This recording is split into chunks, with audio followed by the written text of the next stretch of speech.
오늘 저희가 함께 깊이 파고들어볼 자유들을 정말 흥미롭게 읽었습니다. 겉으로만 보면 그냥 한 선수의 이적을 둘러싼 흔한 가십처럼 보일 수도 있는데 그 속을 들여다보니 충성심, 배신, 그리고 프로페셔널리즘이라는 아주 묵직한 주제들이 얽혀 있더라고요. 배경은 플로리다의 평화로운 인터 마이애미 훈련장이지만 그 이면에서는 사실 미국 축구, 즉 MLS의 판도 자체를 뒤흔들 만한 거대한 드라마가 펼쳐지고 있었던 거죠. 한 선수의 선택이 어떻게 배신이라는 말까지 듣게 됐는지, 그리고 축구의 신이라 불리는 리오넬 메시 선수가 이 상황을 어떻게 전혀 다른 차원의 이야기로 바꿔놓았는지, 바로 그 과정을 따라가 보는 것이 오늘 우리의 목표가 될 것 같습니다. 특히 이 모든 이야기의 중심에 정말 의외의 이름인 손흥민 선수 이름이 딱 등장하는 순간 모든 것이 훨씬 더 복잡해지고 흥미로워지는 것 같습니다. 참, 그럼 보내주신 자료들을 가지고 이 사건의 표면 아래에 숨겨진 진짜 의미를 한번 제대로 파헤쳐 보겠습니다. 사건의 발단은 어떻게 보면 아주 간단했습니다.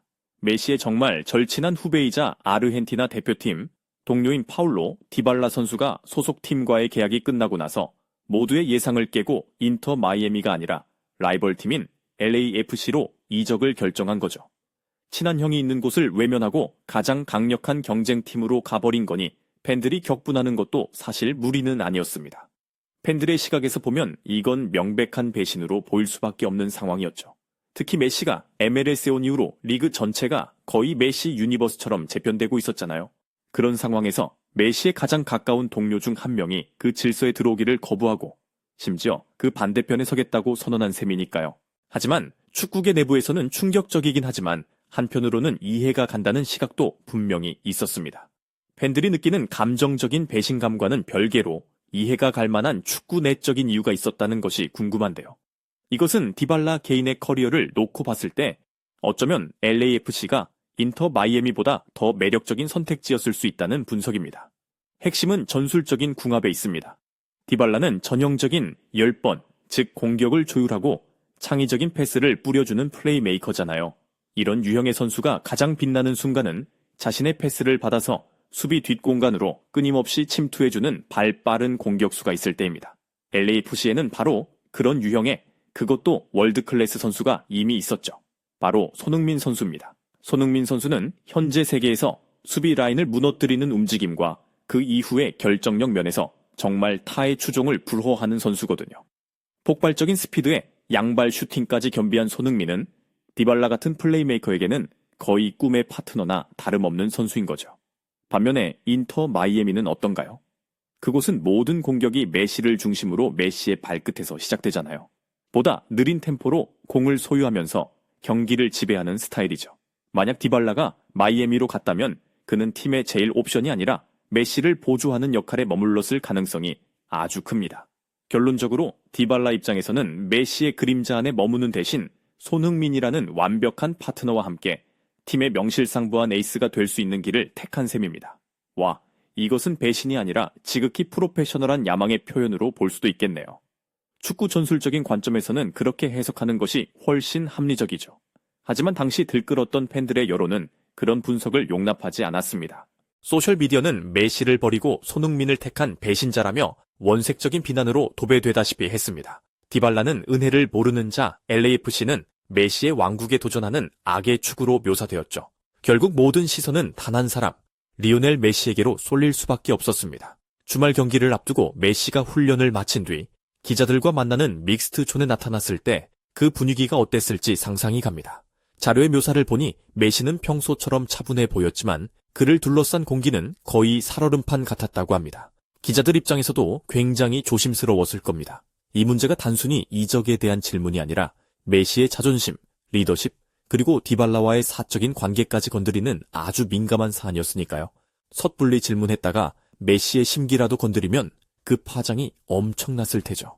그 침묵을 깬 건 아르헨티나 TYC 스포츠의 한 기자였습니다. 이 기자가 돌려 말하지 않고 아주 날카로운 질문을 던졌습니다. 파울로가 당신 대신 손흥민을 선택했습니다. 기분이 어떤가요? 여기서 그치지 않고 한술 더 떠서 형제가 개인의 야망에 패배한 순간이라고 보십니까? 라고 물었습니다. 이는 사실상 메시에게 당신의 영향력이 후배의 야망보다 못했다는 것을 인정하느냐고 묻는 것이나 다름없는 대담한 질문이었죠. 모든 카메라가 메시의 얼굴을 클로즈업했고 현장의 모두가 숨을 죽이고 그의 대답을 기다렸습니다. 대부분은 아마 외교적인 답변으로 피해가거나 약간 불편한 심기를 드러낼 것이라고 예상했겠죠. 그런데 바로 여기서 정말 누구도 예상하지 못한 반전이 나왔습니다. 메시는 웃었습니다. 그는 웃었습니다. 저도 자료를 읽으면서 이 부분이 가장 인상적이었는데 이것은 어색한 허둥지둥 웃음이나 의례적인 미소가 아니었습니다. 마치 모든 상황의 본질을 다 꿰뚫어도 보고 있다는 듯한 아주 진솔한 웃음이었다고 합니다. 그 웃음 하나가 현장의 분위기를 완전히 바꿔버린 겁니다. 기자들은 슈퍼스타의 분노나 실망 같은 자극적인 그림을 기대했을 텐데 메시는 그 웃음으로 나는 당신들이 원하는 감정의 드라마에 휘말릴 생각이 없다는 메시지를 온몸으로 전달한 셈이죠. 대단한 내공이었습니다. 그리고 마침내 입을 열었습니다. 그의 첫마디는 모든 논란의 방향을 180도 바꿔놓기에 충분했습니다. 그는 이렇게 말했습니다. 사람들이 파울로가 저를 배신했다고 생각하나요? 아니요. 이 문제는 순수하게 축구의 관점에서 봐야 합니다. 이는 아까 우리가 나눴던 바로 그 이야기와 일치하는 내용이었죠.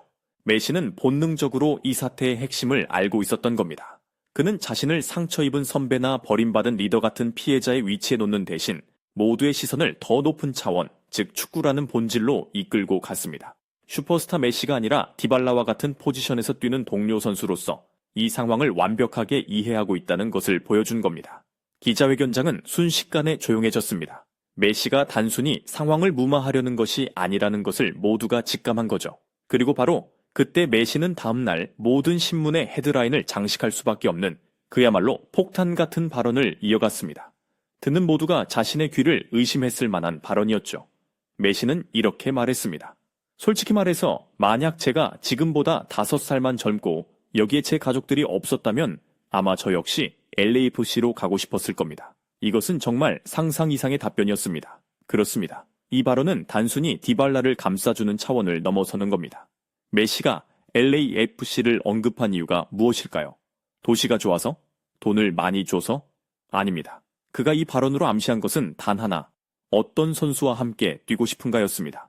물론 직접 이름을 말하지는 않았지만 그 자리에 있던 모두가, 그리고 이 소식을 듣는 우리 모두가 그게 누군지 알 수 있었죠. 결국 메시의 이 말은 디발라의 선택이 메시를 피해서 도망간 것이 아니라 손흥민이라는 최고의 파트너를 향해서 달려간 것이라는 해석에 축구의 신 자신이 직접 보증을 서준 셈이었습니다. 나조차도 그 조합은 탐이 난다고 공개적으로 인정해버린 것이죠. 와, 이것은 디발라의 선택에 대한 최고의 존중이자 그의 축구적 야망의 정당성을 부여해준 가장 강력한 변호였습니다. 동시에 손흥민이라는 선수가 플레이메이커들에게 얼마나 매력적인 파트너인지를 전 세계에 다시 한번 각인시킨 순간이기도 했습니다.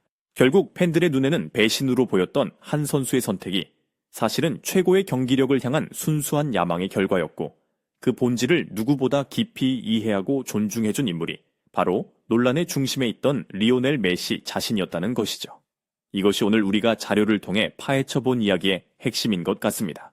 이 사건은 우리가 스포츠를, 특히 선수들의 이적을 어떻게 바라봐야 하는지에 대해 정말 많은 것을 생각하게 합니다. 맞습니다. 우리는 충성심이나 의리 같은 감정적인 잣대로 선수들을 평가하려 하지만 최고의 프로 세계에서는 그런 감정을 뛰어넘는 서로의 커리어와 선택에 대한 깊은 이해와 존중이 존재한다는 것을 보여주는 아주 좋은 사례입니다. 그들은 서로가 어떤 축구적인 고민 끝에 그런 결정을 내리는지 누구보다 잘 알고 있는 겁니다. 오늘 이 이야기를 쭉 따라오면서 하나의 사건이 보는 관점에 따라 얼마나 다르게 해석될 수 있는지 다시 한번 느끼게 됩니다. 이제 마지막으로 질문 하나를 던지면서 마무리하고 싶습니다. 보내주신 자료의 가장 마지막 문장은 이렇게 끝납니다. 그리고 그것은 단지 시작에 불과했다. 이 시작이라는 말이 참 여운을 남깁니다. 이것은 단순히 메시의 인터 마이애미와 손흥민 디발라 콤비의 LAFC가 펼칠 새로운 라이벌 구도만을 의미하는 것은 아닐 겁니다. 어쩌면 MLS라는 리그 자체가 메시 한 명의 리그에서 벗어나 여러 개의 강력한 스토리를 가진 더 건강하고 흥미로운 리그로 발전하는 신호탄일 수도 있습니다. 혹은 선수들 각자의 커리어에 완전히 새로운 막이 열리는 시작일 수도 있겠죠. 그래서 마지막 질문은 이겁니다. 이 사건을 계기로 MLS는 두 가지 강력한 축구 철학이 정면으로 충돌하게 되었습니다. 메시를 중심으로 한 섬세하고 지배적인 점유율의 예술과 손흥민과 디발라가 구현할 폭발적이고 직선적인 속도의 미학 말입니다. 점유율 대 속도 말이죠. 과연 어떤 스타일이 앞으로 MLS의 패권을 차지하게 될까요? 어쩌면 진짜 이야기는 이제부터가 시작일지도 모릅니다.